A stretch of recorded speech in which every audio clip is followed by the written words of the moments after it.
Hey guys, this is J. Welcome back to Linux in 11 minutes. Good morning, afternoon, and evening whenever you are. So, this is our 7th video.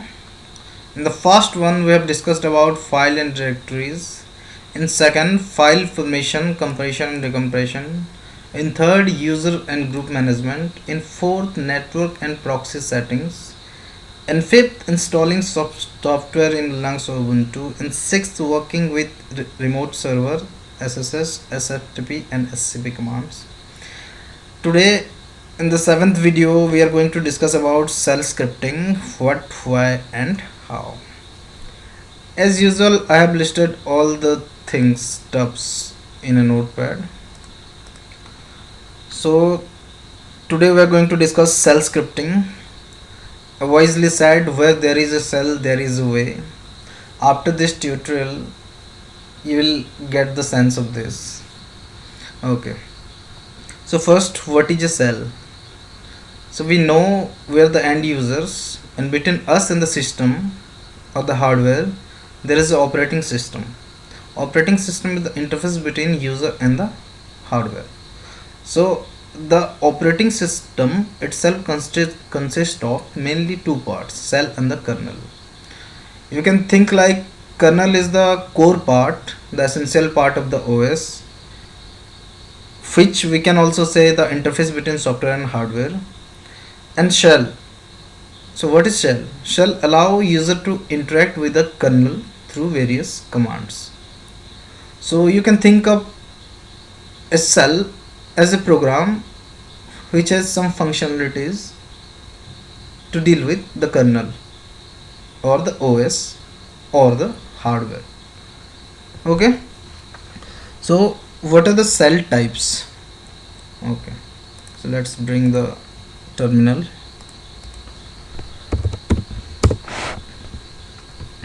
Okay. So now I am in the scripts directory inside desktop, solo, and home. Okay. So to get the when the system starts, when we load the operating system, a shell is by default loaded. So there are many types of shell present in a system. To know, the command is cat, then slash, go to etc folder, then shells. See, here there are 4 type of shell presents. This is the sh. So the most important are the first and the most important is sh, whose name is BOURNE shell, and the more advanced is bash, which is born again shell, which is short form of born again shell. Okay. So there are other shell present here, dash and rbash. Okay. So as I told you, when the OS loads, operating system loads, there is a shell loaded. So we can check the currently which shell is running. The command is echo for printing on the screen, and we use dollar to represent the variables. Okay, so let's type. So this must be a system variable. So the command is echo $, then shell. See, now the bash shell is run. Okay, so now we understood what is a shell. So what is a shell script? You know about computer programs. Scripts are, you can, as a layman term, you can say scripts are the commands, one line commands. Okay, let me show you some of the system scripts. So for that, just go to the, just type cd, then home slash etc slash init.d slash.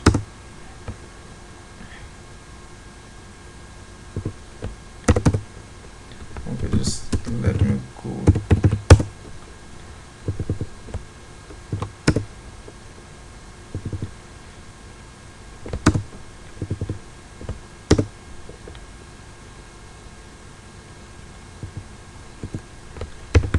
check me where I am right now.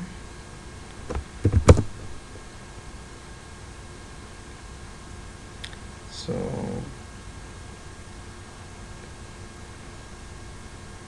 let me go to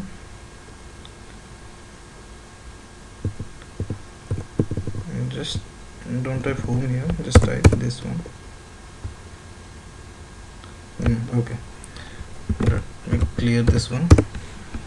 Okay, so just type. Now just do the list. See, these are all the system scripts. We have already used this sudo command, super user2 command. So let's see what is there in the sudo command. Okay, so we can always cat or gedit. Okay, it's better to gedit, you know.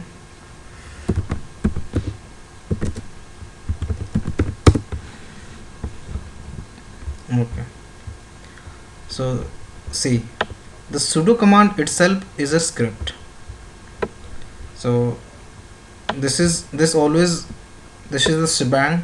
This is always the first line of a script. I'll tell about the script structure later. And this is always the first line, and after that whatever line prefix with hash, these are all comment lines.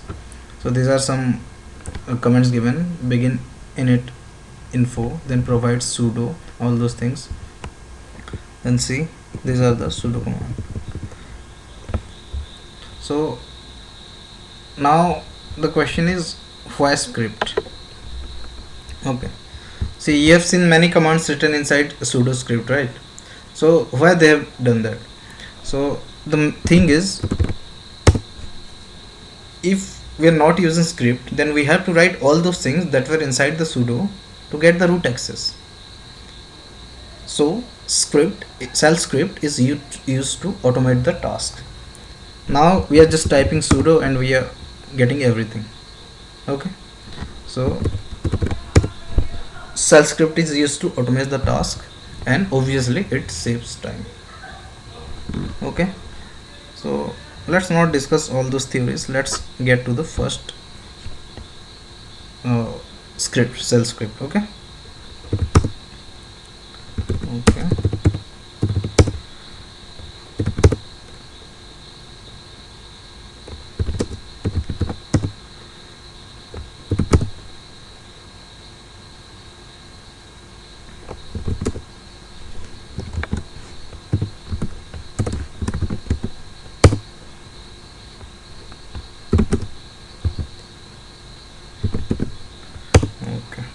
We don't have any files in the script directory. Just type clear. Okay, so now how to write scripts? So we are going to write the first shell script. Just type let's create one shell script file. The name is user, the extension is sh. In Linux the extension doesn't matter, so we can take user also as a file name. Let's keep it a habit of using .sh. So let's open a file, gedit, the file name is user.sh.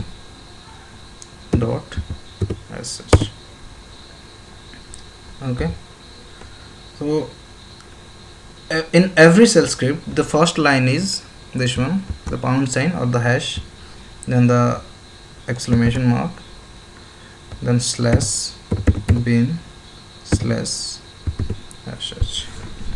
So this line is called shebang. This is always the first line of the script. Every script, this is the first line. What is tells is where your script resides.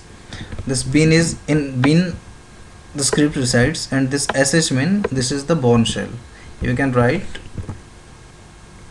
bash also. This is the bourne again shell. Okay, let's first execute using the bourne shell, then I'll show you.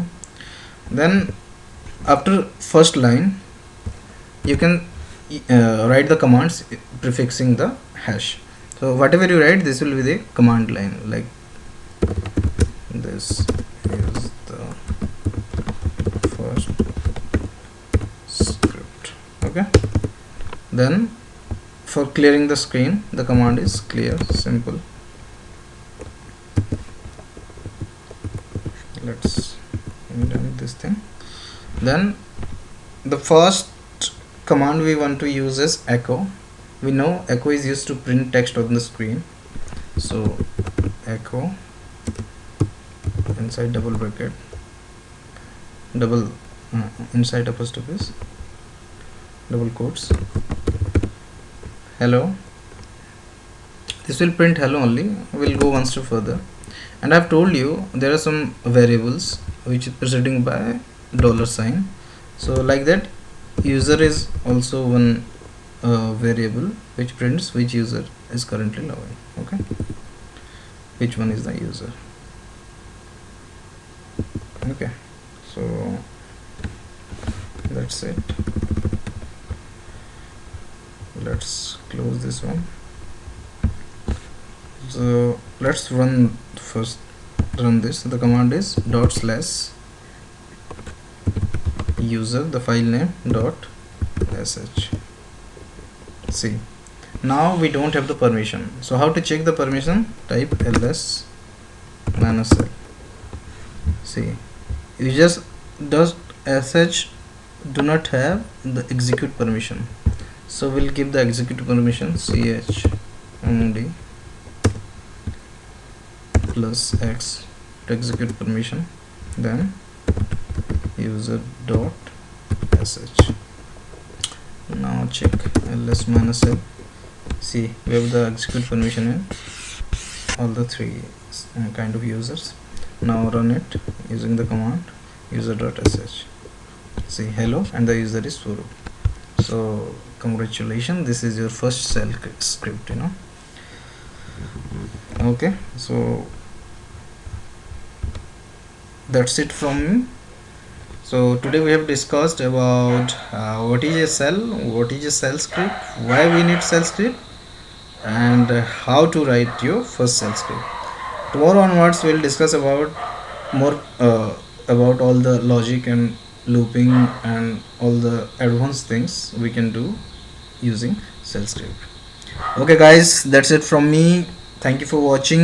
I appreciate it if you're still sticking with me, and have a good night. Bye bye.